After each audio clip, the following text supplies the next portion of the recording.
Okay, good afternoon, everybody. I'm David Mouche, supervisor for LHSC. I want to thank all of you for joining us for the London Health Sciences Centre's third monthly community update meeting.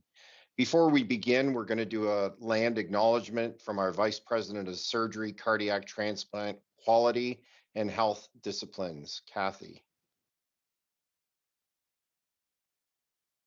Respectfully, I would like to acknowledge that LHSC is located on the traditional territories of the Anishinaabe, Haudenosaunee, Lenapewauk, and Shinangtung nations, connected to the lands of the London Township and the Sombre Treaties of 1796 and the Dish with the One Spoon Covenant Wampum. 3 First Nations communities are our neighbors: Chippewa of the Thames First Nation, Oneida Nation of the Thames, and the Delaware-Munsee Nation. I am on a journey of continuous learning to truly understand the lived experience of Indigenous peoples who have come to LHSC or have experienced care across the healthcare system. Here's what I've heard from Indigenous people or their family members. They have had some horrific experiences at the hospital, to the point where they either have delayed their care too long or in fact don't come for fear of judgment or even worse. My commitment to advancing truth and reconciliation is to truly create a healing environment where we recognize the value of Aboriginal medicine and we work with Indigenous patients and their families to incorporate those medicines within their care treatment plan, to create an environment free of racial discrimination so that Indigenous peoples will come to the hospital to seek and receive care when they need it.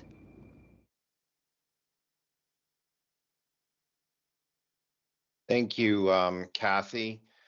For those tuning in for the first time, these meetings are live streamed through our website and social media channels, and a recording is also made available afterwards. These sessions have served as a platform to keep you informed about what's happening within LHSC, share updates on new initiatives, and also outline the steps we're taking to deliver on our promise of excellent care. Again, this will also form the foundational structure for future LHSC Board of Directors meetings. I first want to start off this meeting by addressing the Code Silver that occurred at the Victoria Hospital Emergency Department early Saturday morning. Over the weekend, a lockdown was initiated immediately after gunshots were reported outside Victoria Hospital's emergency department. One individual with injuries was cared for by our team, and the lockdown was lifted within an hour under the direction of the London Police Service, who determined there was no active threat to safety. Security measures were increased across both hospital sites as a precaution, and we continue to ensure a safe environment for all. First, I want to assure those watching today that there's no ongoing threat to safety at LHSC with respect to this incident. This incident was managed quickly and professionally by our team in coordination with the London Police Service. The victim was discharged the same day. Second, I want you to know that we're doing everything we can to support our teams who are working during this incident. As you can appreciate, it was very difficult for them, and we have prioritized support programs for them throughout all of this. At LHSC, our commitment to safety is unwavering. We prioritize the well-being of our staff, patients, and community in everything we do. We regularly conduct training and partner with LPS to ensure we are prepared for unfortunate incidents like this. We also continuously assess our safety and security needs at LHSC. While this incident occurred outside of the emergency department, we have been assessing new security detection technology for our ED entrances. These systems would not have prevented what happened, but if we can reduce the risk of future events, we have to examine various options. LHSC has been doing its due diligence on assessing the system for a few months. It's now time to proceed. There have been a few reports saying we're installing metal detectors. These systems aren't quite the same as traditional metal detectors. They are more advanced and designed for efficiency and easy flow of patients into areas like an emergency department. We'll share more updates about them as this work advances. However, this will not take years to complete. This will be done in weeks or months, and the work is underway already as I speak. What occurred on Saturday was an incredibly challenging and stressful situation, but I'm truly so proud and grateful of how our teams acted quickly to ensure everyone's safety and how our teams at both hospitals helped to respond and care for the patients and also each other. I want to thank our security team, our incident management team, London Police Services. I want to also want to thank our community partners like Chief Chung, also the City of London Mayor Josh Morgan, our colleagues at St. Joseph's, Schulich, and Western University, all who reached out to ask how they could help. Together, we remain steadfast in our commitment to keeping our community safe. I also want to take another moment today to acknowledge the outstanding contributions of our Community Advisory Committee. This dedicated group recently held their third meeting, continuing to make meaningful progress and gathering valuable input that will shape our plans for the future. Their commitment to listening and learning from both Team LHSC and our broader community has been inspiring. Last month, you might recall, the CAC launched 2 surveys designed to gather feedback from our staff, professional staff, and the community. We've received a great response, but we truly need to hear more. Your input will help us better understand the needs and priorities of those we serve. To ensure accessibility, the community survey remains available in multiple languages, including English, French, Arabic, Spanish, Mandarin, Vietnamese, and Punjabi. If you haven't already, I encourage you to share these surveys widely so we can continue to collect diverse perspectives. The link to the survey is live on our website, and you can also follow the QR code on the screen to learn more about it. Your responses will directly inform the advice and recommendations brought forward by the CAC. This is your opportunity to help shape the direction of LHSC, ensuring we remain connected to the needs of the community now and into the future. If you haven't yet, please take the time to complete the survey. Your input is not just appreciated, it's truly essential.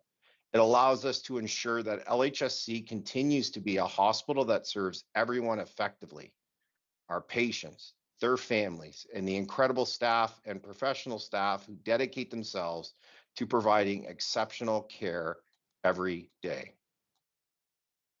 Now, I'd like to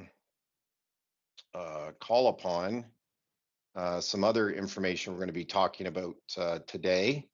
And I want to introduce our special guest here today. I'm just trying to pull up my extra notes here. Sorry about that. With respect to that. I'm pleased to have here with me today Roy Butler, who is the President and CEO of St. Joseph's Healthcare London. So thanks, Roy. I really want to take this opportunity to thank you for welcoming me to London. And also, Roy and I want to take this opportunity to share an update with the community on the important partnership between LHSC and St. Joseph's. We've been providing care and advancing innovation alongside each other for a century and a half, and will continue to do so for decades to come. We're currently exploring ways to strengthen our collaboration with a commitment to improving the patient experience, improving the health of the communities we serve, reducing healthcare costs, improving the experience of those who work within our walls, and advancing health equity. Roy's going to kick us off today with an overview of how we currently partner to support patients through their care journeys. Roy? Thanks, David, and thank you everyone for tuning in today. And David, appreciate the opportunity to join your call today, along with the community and the partners at LHSC. I mean, as David shared, we have and always will partner in the care we provide to our community and in the support of London and the broader region. For those of you on the call who may not know so much about St. Joe's, I'm going to give you just a high level. St. Joseph's Healthcare, similar to LHSC, an academic teaching organization, fully affiliated with Western and Fanshawe. We are located on 5 main sites. So our St. Joe's Hospital site, which is an acute ambulatory site, high volume outpatient medicine, surgery, urgent care, imaging. We have a 375-bed long-term care home, Mount Hope, that we own and operate. And then at Parkwood Institute, we have 2 buildings, our Parkwood Main, which is our regional rehabilitation, complex care, palliative care. And we're proud to have about 90 veterans that call Parkwood home. And then 2 mental health sites, our Finch Family Mental Health Care Building, located at Parkwood Institute for more severe and persistent mental illness. And then out in St. Thomas, we have our Southwest Center for Forensic Mental Health. So individuals who have mental illness who have come into contact with the criminal justice system. So about 1,000 beds across those 5 sites. And what I want to highlight is, our services between LHSC and St. Joe's are complementary. So in many areas, we complement one another in terms of the service we provide. And in some cases, it's where the patient is in their journey will determine where they end up having care. So for a lot of patients that end up particularly at our Parkwood site, these are individuals who would have their acute care, maybe surgery, stabilization at London Health Sciences Center. And for those who can't go home immediately, require kind of a longer path for rehab and recovery, those are the patients that are getting referred to our sites, particularly at Parkwood Institute. So David and I we're going to highlight a few of these areas just to give you a sense of kind of the work that has always been underway and continues to be underway, and then talk about a couple of just more recent announcements in terms of how we are continuing to strengthen the partnership between our 2 organizations. So I'll turn it back to you, David. Thanks again, Roy. So one of the examples that Roy just talked about, and a great example on this partnership and how there's a patient journey through both healthcare organizations is when it applies to stroke care. So when a patient has a stroke, they often receive specialized acute care at LHSC, which is the regional stroke center. And this is to ensure treatment is administered and that they are beginning their recovery process. And this often involves a hospital stay at LHSC. However, many patients that have longer term rehabilitation needs as they adjust back to life after stroke, that's where St. Joe's comes in. They are a specialized regional stroke rehabilitation program, as Roy indicated, at the Parkwood Institute, that support patients in their recovery and rehab journey, helping them adjust back to everyday life. So LHSC and St. Joe's collaborate closely to ensure the patient journey is seamless for stroke patients. Back to you, Roy. Thanks. I'll highlight 2 other areas. Mental health, similar to what David just described. For mental health, many patients will begin their mental health care journey at LHSC, whether getting admitted through Emerge or direct admission into at LHSC for acute care support and stabilization kind of at the beginning of their journey. And for those individuals who aren't going to be successfully discharged to community straight from LHSC, again, need a longer kind of recovery period and have more severe and persistent mental illness, those are individuals and patients who are going to be referred to our Finch Family Mental Health Care at the Parkwood Institute. And then we would work with our community partners, as well as we provide some of those community services to then transfer and discharge individuals safely from the Finch Family Mental Health Care into community. One of the areas that both LHSC and St. Joe's have also been involved in is in the health and homelessness work. The physical location at LHSC in collaboration with YOU for the Youth Hub, and for St. Joe's, the physical location of the Indigenous Hub in partnership with LOSA at Parkwood Institute. Breast care is another example of breast cancer, an important area where we collaborate to support patients through their journey, all the way from assessment and diagnosis right through to treatment. At St. Joseph's, we have a leading-edge breast care program, offers a full range of assessment, imaging, diagnostic, and surgical services. When the patients are diagnosed with breast cancer that require chemotherapy, radiation as part of their care plan, they're going to refer to the Verspeeten Family Cancer Center at LHSC. And so together in partnership, make sure that those patients are receiving the care they provide, where they need it, when they need it, across our system. There's also, breast care is probably a great example as well, where strong body of research coming out in that area. And it's an area, again, where we would partner together. Research is a team sport.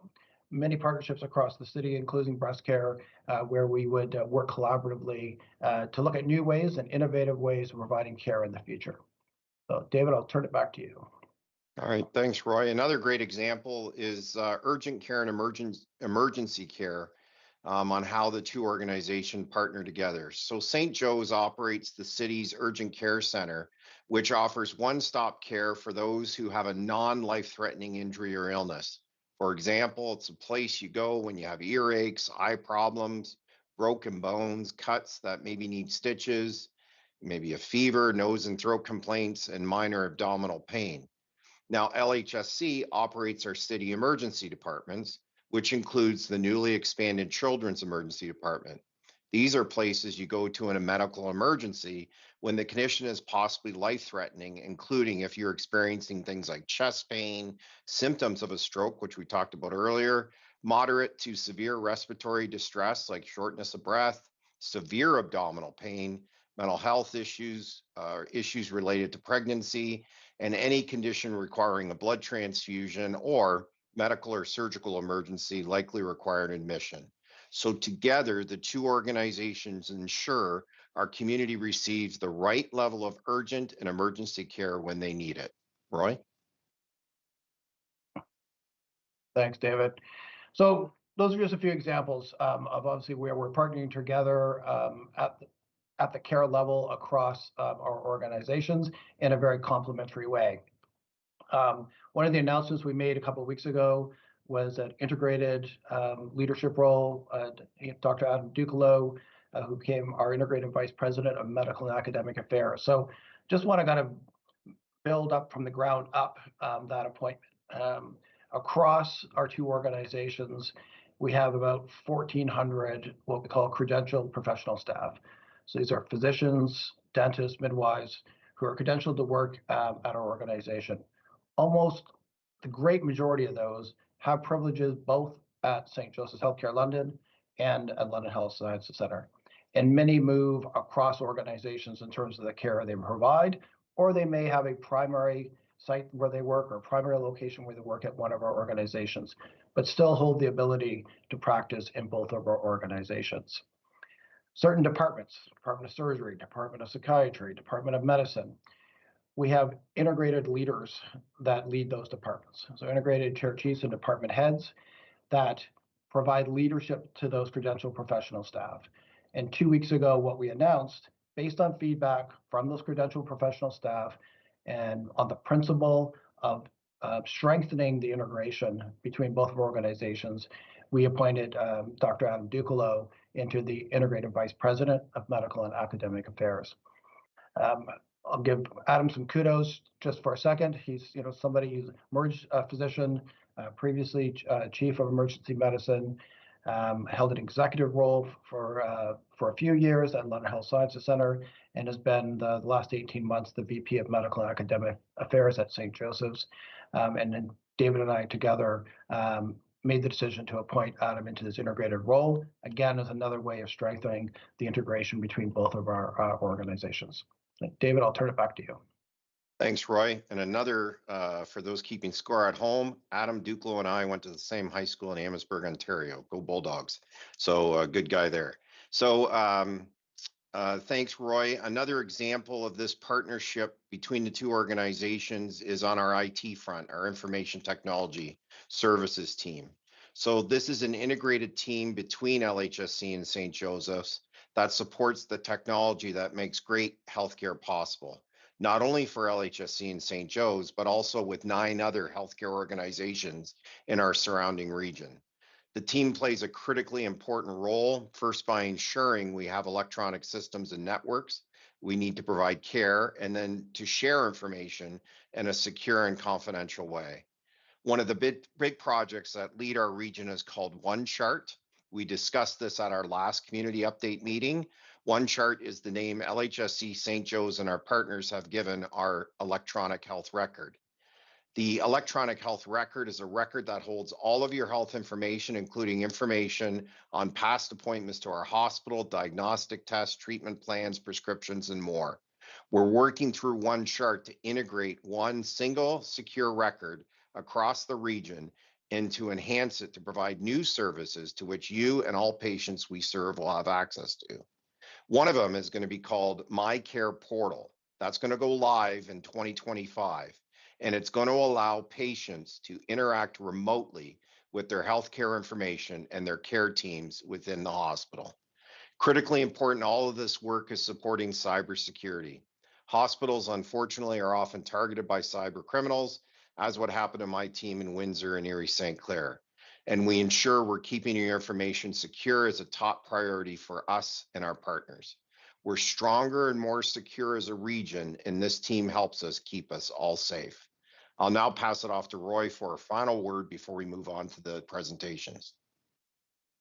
Thanks, David, and thank you again, everyone, for joining today. Just maybe end on a note that LHSC and St. Joe's, we both value our shared partnership. We're continuing to look for ways to drive forward care, drive forward innovation that's going to benefit not just patients here in London, but across the region, province, nationally, and even internationally. So we'll continue to pursue those opportunities in the best interest of those we serve, our patients, our staff, our physicians, and our community in a broader sense. Look forward to giving you future updates. If I get invited back, I think I will, to one of these sessions, giving future updates in terms of where we're heading in the future. So thanks, everyone. Have a good rest of the day. I'll turn it back to David and LHSC for the rest of the presentation. Thank you again, Roy, for joining us today. If you're invited back, you got to wear a Lions jersey. That's the only condition. So now I have the privilege of introducing our next presenters, our senior administrative and physician leaders of LHSC. They'll be sharing information on the various programs and services at LHSC and how we're working to enhance patient care. So I'm now going to hand it off to Deborah Wiseman, who's our corporate nursing executive, and also Dr. Christine McDonald, who's our head of emergency departments and interim vice chair of the LHSC Medical Advisory Committee. Thank you. Thank you, David. Dr. McDonald and I wanted to come today to do a quick update on respiratory illness season, as well as preparing for what I hope will be exciting opportunities for you to gather with family and friends into what is normally a good holiday season. Next slide. The respiratory update for today includes that we are seeing an increase in flu, COVID, and RSV. Middlesex London Health Unit has identified we are in a high-risk period for respiratory illness, and as such, we do see, and not unexpectedly, increases in our hospitalizations. Across Middlesex London region, we are seeing the hospitalizations largely related to COVID-19, but I will share that with the positive impacts of vaccination and other opportunities for preventing illness, those hospitalizations are less than what we saw last year.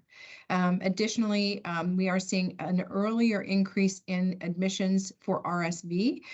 These are children who have this viral illness, and as expected, the viral season started a bit early, and so we are seeing a bit of those hospitalizations now in our beds. That said, I'll highlight that we do have the RSV clinic, and you can get access to information and details about how you can access that clinic on our website. How do you protect yourself and others, especially as we come together? It is cold outside now, and so we all are moving indoors. And then again, many are celebrating different holidays across the next few weeks. The number one thing is hand washing. Also, stay home if you're unwell. Sort of isolate at home. Vaccination, if you don't have your most recent vaccination, those are available. You can check in with your pharmacies, your family doctor's offices. And if you are ill and have to go out, you could also mask to protect your those that you are possibly coming in contact with. Or if you are in a high-risk category, you could mask to prevent and protect yourself from respiratory illnesses. Next slide.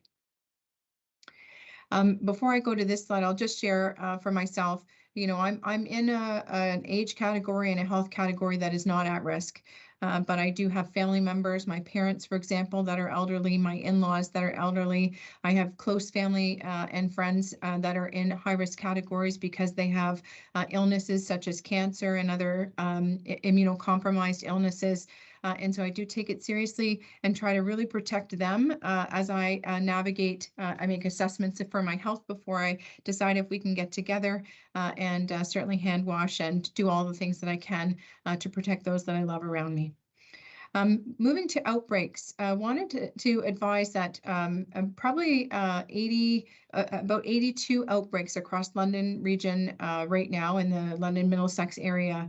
These are calculated against healthcare settings such as hospitals and long-term care centers.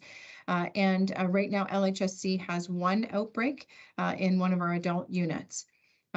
When our units go into outbreak and how we decide going into outbreak largely has to do with the number of individuals that may be identified as having a respiratory illness. And normally to qualify that would be 2 individuals in a 2-day period that would be defined as having gotten their illness by being in the hospital. So when we go into outbreak, the units are essentially closed to normal traffic. We do advise our visitors that only those that are essential care providers come into the unit, and that's largely to protect the ongoing safety of the patients in the units, those individuals that are seeking to come in and visit, as well as our staff and our providers. Essential care providers are those individuals that come in and are providing care to their loved one or those that they care for in the means of they help support with nutrition, they might support with mobilization, they might be needed for supporting communication or so many other things that are deemed to be essential. So we work with our family members to identify those essential care providers, and then our teams will work with you if you are an essential care provider to support you in identifying what's the right thing to wear, gloves or a mask, a gown maybe, and what happens when you come out of those things, how do you wash up to make sure you're safe and protected as you leave our unit. Additional hospital measures are deployed when we have outbreaks, additional cleaning, and certainly we work to isolate individuals who are ill on those units. Next slide, and over to Dr. McDonald. Great, thanks very much, Deborah. And happy holidays, everyone. As we're all planning to spend lots of time together with our family and friends, there are a lot of preventive things that we can do. We've talked about influenza vaccination, we've talked about outbreaks in hospitals, but there are a few inexpensive and very simple things that we can do to prevent the spread of germs, like considering masking and certainly washing hands very frequently and especially before meals. Many of us became experts at coughing and sneezing through the pandemic, and we can continue those measures like coughing into our elbow and many of those things that we teach our children. In healthcare, we often see a post-holiday bump, particularly in respiratory illnesses. We will see this again. It happens every January, but one of the best measures is prevention, and we all can help bend that and decrease the respiratory bump. The key thing, as Deborah mentioned, is really protecting those vulnerable members of our families and of our friends, those at the end of age spectrums or those that are undergoing treatment. And some of the best gifts that we can give our loved ones is that of health. Next slide, please. Part of celebrating this season is celebrating responsibly and celebrating smartly and celebrating safely. And many of us spend lots of time planning ahead, and that's highly valuable. So ensuring that we have a safe way to get home, that there are rideshare services or cab fares, and we can consider that for our families and for our friends. Some of the simple things as we're celebrating, ensuring that we stay hydrated and that we're well nourished as we celebrate, and lessen the impacts of other possible things that we do when we celebrate. One of the key things in winter in particular is being a smart pedestrian. Many of us are out walking around, seeing city lights, walking our dogs. Make sure we're staying visible for both our family members, for us, and for our animals. And certainly looking out for our group and ensuring that everyone gets home safely. So with that, happy holidays, and we move on to Jerry and Sarah. Hi, good afternoon, and happy holidays. My name is Jerry Placino. I'm the Vice President for Clinical Diagnostics, Pharmacy, and Biomedical Engineering. And I'm joined by my colleague, Sarah Henderson, who's our Director of Pharmacy Services. Next slide. Really just wanted to thank you for the opportunity to share more about our pharmacy program here at LHSC. And I have to say our pharmacy team is an incredible group of individuals who may not be as well recognized as some of the other programs and services at LHSC, but play a key role in ensuring medications are safe, effective, and appropriate for the care being delivered. At LHSC, we actually have quite a large program in terms of pharmacy. We have 2 inpatient pharmacies, a dedicated ambulatory cancer pharmacy for all of our cancer patients, and 4 retail pharmacies. And if you visited LHSC, you may have had that experience in terms of getting and accessing your medications through those retail pharmacies. The team is made up of 330 staff members. It includes pharmacists, pharmacist technicians, and residents. In terms of the volume of medications that we dispense, it's over 7.5 million doses per year, which is an incredible amount. And also almost 2.5 million medication orders being delivered. Next slide. Now I just want to kind of pivot and talk about some of the technology and services offered. So when we look at some of the direct expertise or specialties that our pharmacy team brings, we have our infectious disease group. So we have a antimicrobial stewardship team. This is a team that is dedicated made up of physicians and pharmacists, which provide oversight of the appropriate use of antibiotics to reduce the development of antimicrobial resistance. From a personalized medicine approach, our team works collaboratively with all care partners to understand your situation and ensuring that you receive the right dose at the right time. If you come to our emergency departments, we have dedicated pharmacists who work side by side the ER team to optimize your care, whatever your situation may be. In terms of technology, we have sterile compound rooms and hoods. This equipment and technology is used to really ensure that your medications are provided in an environment free of any potentially infectious microorganisms so that they can be administered safely. As you see in the picture here, we have a large automated packager or dispensing robot. We just spent the past year replacing this robot, and this really helps us to maximize efficiency in how we dispense those drugs across all of our units across the organization. And then lastly, I'll touch upon just our automated dispensing cabinets, or what they may be called as a computerized medicine cabinet. And this is really to ensure that drugs are stored and dispensed at or near the point of care. Again, this is an area of the hospital or technology that we have some of it, and really an opportunity for us to expand more across the organization. And I know Sarah will touch upon that in our achievements and initiatives that we're working on. Sarah, over to you. Thank you very much, Jerry. I'm really pleased to be able to highlight some of the achievements that the pharmacy team has worked on over the past year. As Jerry mentioned, we've upgraded our dispensing robots, both at Victoria Hospital, which is the very large robot that you saw in the last picture, as well as our smaller robot at University Hospital. More recently this year, we've also had the opportunity to upgrade the technology that we use in our narcotic vaults in our pharmacies at each site. So pictured here on this slide, you can see an example of that technology. It's called a C2 safe. And that technology helps us to be able to safely dispense controlled drugs from pharmacy up to the clinical floors. We've recently also transitioned to paperless workflows in all of our retail pharmacies. That allows us to not only have a green initiative in terms of saving paper, but also allows for more efficiency and safety within our workflows. We've been very pleased to be able to create some new pharmacist roles in a few of our specialized areas, including in Children's Hospital, in the emergency departments, as Jerry mentioned, and also in our pediatric oncology team. We've been able to develop a pharmacy professional development committee, which helps to support our teams in their continuing education interests. And we've developed a workflow app in our pharmacy clinical trials areas, which support research ongoing at the hospitals, again, to make sure that our work is efficient and safe for the patients that we serve. Next slide, please. A few things that we are really excited to be working on more recently are the replacement of equipment in our sterile rooms. So things like our hoods, our compounding hoods, to ensure that drugs are being prepared in a safe way. We've also just very, very recently installed some new technology in our sterile rooms that allows us to ensure that what we are preparing is accurate and improves our record keeping or documentation for all of the sterile medications that we prepare. We've looked at things like expanding our pharmacist scope of practice to support more efficient patient care. So for example, in our retail pharmacies, ensuring that our pharmacists are able to provide minor ailment prescribing or vaccine administration for relevant populations. In January, we will be updating our service hours in our North Tower Prescription Center to better align with the pediatric populations that this pharmacy serves. And as Jerry mentioned, we continue to advocate for widespread adoption of technology, such as those automated dispensing cabinets throughout the hospital, to make sure that our medication dispensing is as streamlined and safe as possible. Next slide, please.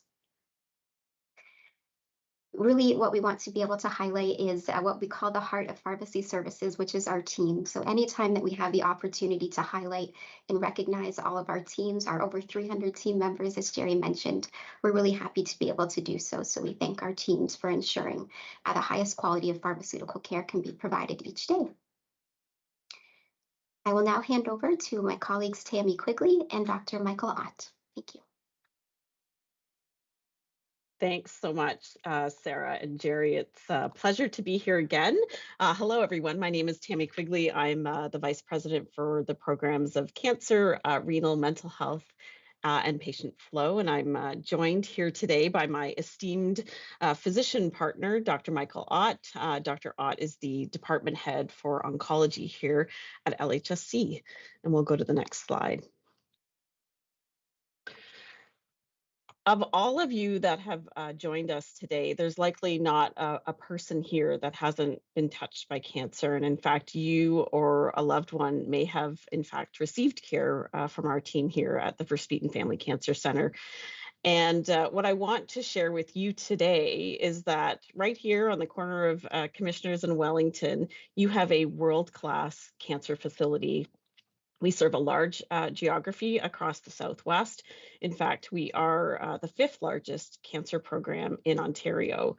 And as the Regional Cancer Center, we also support 15 other hospitals throughout the Southwest who deliver various pieces of cancer services, everything from screening programs to chemotherapy closer to home and surgery. And if you've ever been to our cancer clinic, you know it's a pretty busy place. We see about 700 patients each and every day that walk through our doors for various appointments, from people seeing their oncologists to life-saving radiation and chemotherapy treatment. We have over 140 physicians who take care of patients with cancer, along with over 500 staff, ranging from nurses to clerical staff, social workers, dietitians, and specialized radiation technologists, among others. Next slide. So for most of us, hearing about a cancer diagnosis for either ourselves or a loved one, it's pretty devastating news. And I can guarantee again that probably cancer has touched all of us here in some way or another. And while everyone's cancer journey is unique, there have been some massive improvements in survival rates for many cancers, and some even thanks to the research that's happening here in London, which Dr. Ott is going to talk about in a few more slides. For those diagnosed with breast cancer, for example, in 1986, only 41% of people would have survived after 5 years, and that's now upwards of almost 90% of people who are still alive at the 5-year mark. And across all of cancers, we've seen a very significant jump to from 25% of people surviving to upwards of 64%. I'm going to hand it over now to my colleague, Dr. Michael Ott, Department Head for Oncology, to talk a little bit about the gem of a cancer program that we have here in London. Over to you, Mike. Thanks, Tammy. Next slide, please. So I'm going to talk a little bit about some of the exciting programs and things that we've been doing over the last few years to improve the cancer care. So one of the areas that we've really focused on is around cancer surgery wait times. I'm a cancer surgeon, and so I understand acutely the stress and pressure that patients feel when they've been given this diagnosis. And so we, as a group, have spent a great amount of time, and you probably read a few months ago in the newspaper, about addressing cancer wait times. We instituted new programs with regards to how referrals flow through the system to make it easier for providers to make referrals. We've worked with our surgical groups to create common wait lists so that individuals aren't waiting on numerous wait lists. And then we've worked with our colleagues in the surgery department to identify increased space and capacity within the operating room time in order to fit more patients through. We've been very excited to reduce our cancer surgery wait times by 50%. And nowadays, if you're diagnosed with cancer and requiring surgery, we are able to perform up to 90% of the cancer surgeries within the time frame that has been set by the provincial target time. And this has really helped patients move through the system quicker. And I know their families and loved ones really appreciate the attention that we've placed on this. Next slide. We also, as I think Tammy pointed out, we are a world-class organization, and particularly when it comes to research. Two research projects I'd like to highlight are both within our radiation therapy treatment and in our chemotherapy treatment. Dr. David Palma, you see in the picture on the left, is a world-class researcher related to radiation therapy. He's asked to give lectures and talks all across the world with regards to his expertise, and particularly targeting tumor recurrences and treating small tumors with radiation therapy. Working with individuals to provide very tumor-specific and patient-specific treatments that are keeping people alive much longer, as Tammy pointed out. Dr. Sama Malecki is one of our fundamental researchers who looks at how the gut bacteria and the response to different chemotherapeutics or immunotherapy can improve the response to cancer treatments, and was able to publish a world-first study looking at the use of modifying the gut bacteria and treatment in melanoma, which is improving outcomes with regards to chemotherapy. We're striving more and more every day to find specific treatments, not only for specific patients, but all the way down to their specific disease and the genetics of their specific tumor. And these are just two examples of the world-class research that's being done at our institution that our patients are benefiting from, and the world is benefiting from our clinicians and our researchers. Next slide. Not only are we improving the outcomes of cancer care, but we're working very hard to improve the patient experience and support. We have a very strong program of individuals that are volunteers, many of who have had family members with cancer or themselves have had a battle with cancer, that connect with cancer patients and support them through their journey, answer questions, help them understand some of the treatments that are going on from a perspective that's very different than many care providers can provide. And I've seen these individuals working and so appreciative of the time that they spend to work with our cancer patients. We have also instituted a navigation program. So we have nurse specialists that are involved in helping to navigate the system, both in and out of the cancer program. So to make that referral process seamless from a provider or surgeon through to treatment, through chemotherapy and radiation, a voice that can help to organize investigations in the most efficient manner, all in the hopes to be able to decrease the amount of time in between various tests and treatments. And this has been a very successful program that we continue to roll out in most of our disease sites. Next slide. People often ask me in clinic about their risk, particularly when a family member has been identified. And so we'd like to add this to those of you that are on the presentation today that may want to know, what is my risk of cancer? And so this is a really good website that you can go to that asks you about your own personal health. You can put in your own information and see what is my risk, what are the things I should be screened for, and you can talk with your care providers or family physicians about your various individual risk and where you should be in taking care of your health.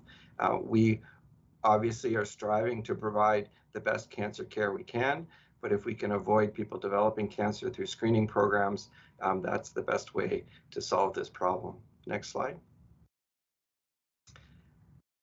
We've also been very excited to receive this life-changing donation from the Verspeeten family. And you may have noticed in the early spring the name change from the London Regional Cancer Program to the Verspeeten Family Cancer Center.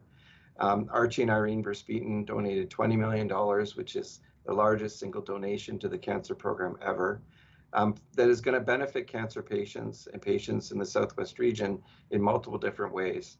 $10 million of that donation is going towards renovations to make our cancer center better and provide better care and more care in the area of stem cell transplantation for blood-borne malignancies. $5 million is going to help the research lab. Again, some of the world-class research that we're doing within our organization. $3 million is going to complete some work that the Verspeeten family had donated to many years ago with regards to the Genomic Center, which is really looking at that cellular level of providing individual treatments to patients. So not just treatment based on disease diagnosis or even the patient, but all the way down to the genetics of their tumor, so that we can plan the appropriate drug therapeutics, medications, radiation treatment, and surgery based on the genetics of their tumor.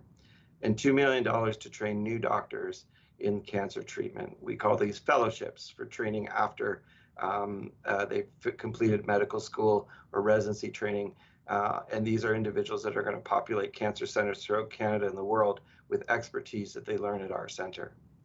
Next slide.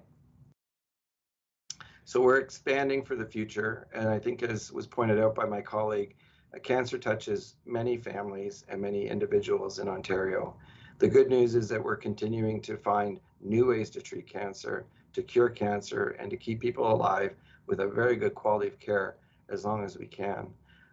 But they continue to be a common disease. And so we're seeing more people diagnosed, and we're expanding to meet those needs. We are developing new treatments for the cancer, and many of those are extending people's lives and in many cases curing them. And you can see the effects that that's happening in the statistics that were presented earlier. And we're here to help people with cancer and to help their families. And we're very excited to continue to work to provide the best possible care we can for our cancer patients within London, within the Southwest, and within Ontario. And now I think I'm throwing it to my friends, Kathy and Michael.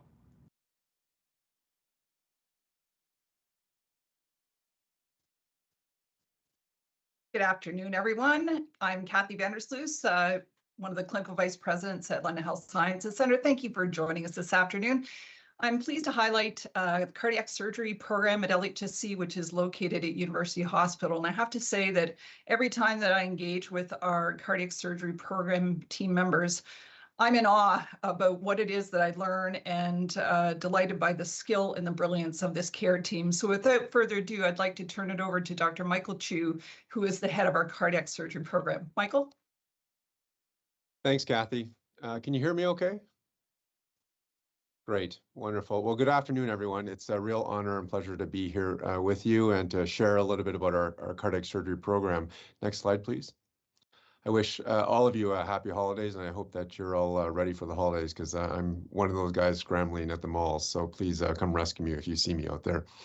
So listen, I'm really happy to share about our cardiac surgery program. Many of you may know that we are blessed with a wonderful team, and we are well known for three main areas: clinical excellence, our clinical research, and education. And in terms of the clinical work that we do, we're well known across the country and internationally for providing excellent clinical care. Year after year, we're very proud that we've been able to achieve some of the best outcomes in the country with the lowest mortality rates and some of the lowest complication rates.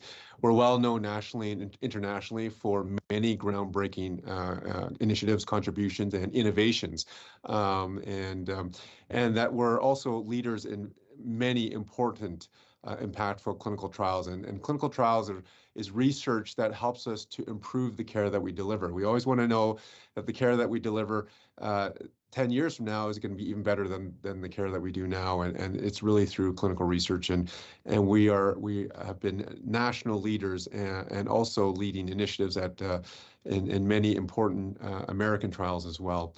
And we also have a lot of visiting teams, surgeons, cardiologists, and trainees who come from all around the globe to come here at LHSC to see our program and to learn some of the new techniques. And we also go out to help support, teach them to do this, because that's really how we sharing the new innovations is really the most important way to ensure that more people can receive the benefits of these new techniques. Next slide, please. We perform over 1,600 cardiac operations each year, and we have a very broad program. So not only do we do routine coronary bypass surgery and valve repair and replacement surgery, but we also treat complicated diseases of the aorta. where we have a lot of expertise and specialization. We also have a long history in minimally invasive robotic surgery, where we were one of the first centers in the world to do robotic heart surgery. And additionally, we have a long history and legacy with heart transplantation that started with Dr. Neil McKenzie, who having done the first heart-lung transplant in Canada. And we still, to this date, have performed more heart transplants than anywhere else in the country here in London. So we're very proud of that fact. Next slide, please. Here's an example of some of that innovation. In 1998, this is my previous colleague and mentor, Doug Boyd. He had performed the world's first robotic-assisted coronary bypass.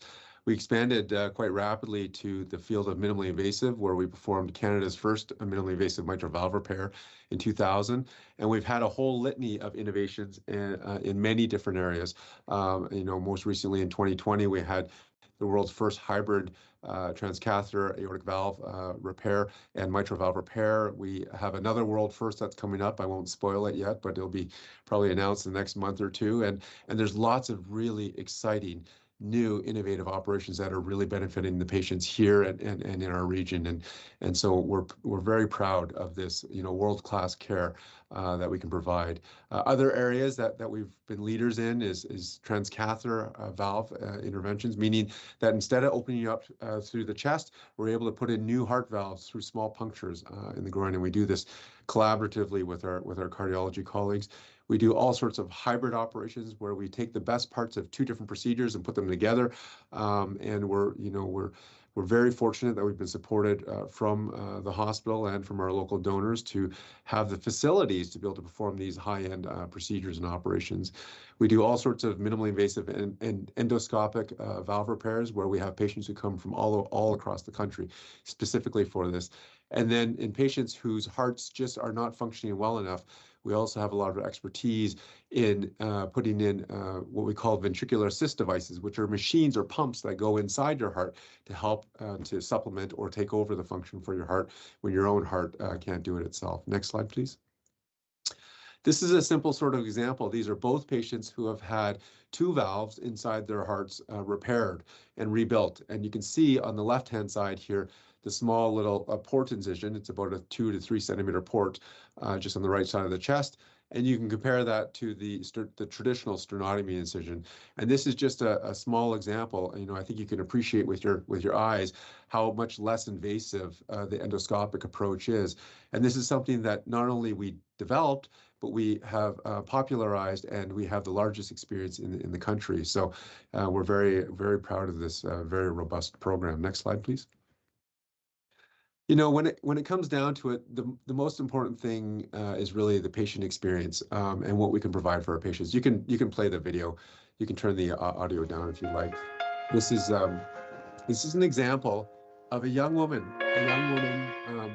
who is actually from out west in BC, and she had a congenital valvular abnormality and had sought care from many different places. But because of our expertise in rebuilding valves like hers, she came here. And so we were able to, instead of having to replace her valve, which is associated with a reduced survival or a shortened life expectancy, she has her own valve rebuilt. And from this, she can go on and have a completely normal life expectancy. And most importantly, she's a ballerina with the Royal Winnipeg Ballet, and she was able to return very shortly thereafter to ballet and to go on to have a very successful career. Ballet, from what she told me, was very hard on the body.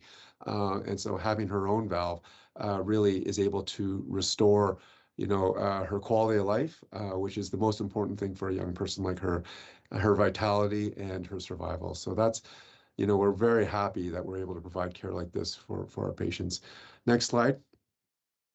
And I'm going to show you another example. This is a young gentleman who had a significant abnormality with his valve. And he also happens to be an Olympic athlete, one of our Olympians. We're very proud of all of our Canadian Olympians. And and he's a world-class triathlete. And so he came here to have his valve rebuilt and reconstructed for all those same sort of quality of life benefits and lifestyle and survival benefits. And this is the sort of work that we do in our cardiac program. We're very proud that we're able to offer this to patients. Next slide, please.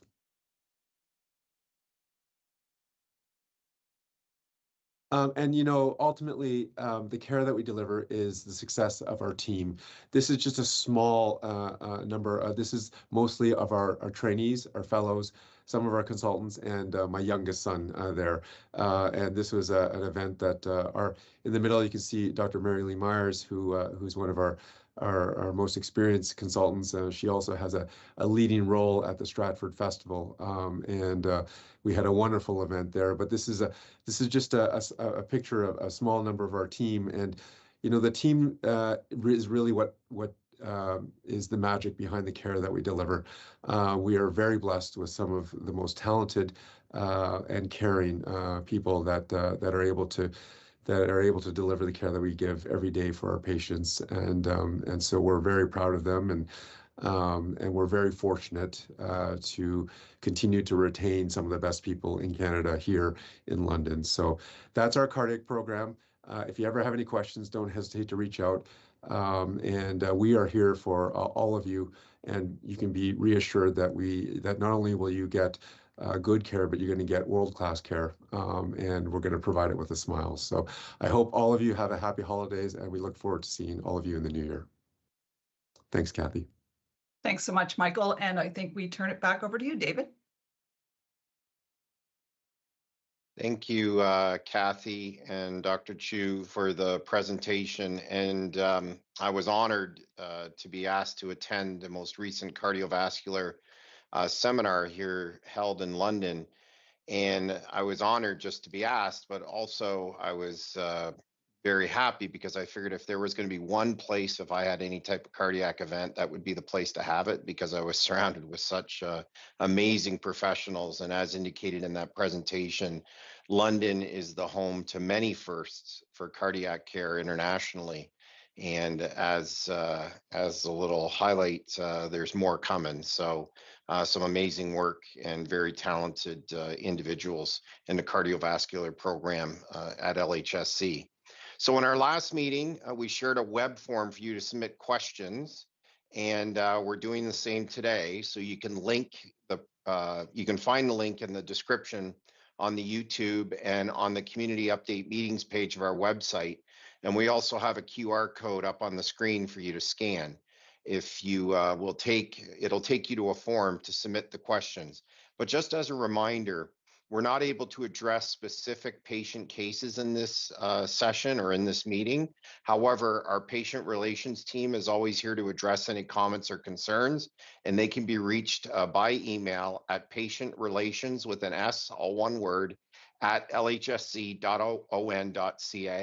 or by phone at 519-685-8500, extension 58230.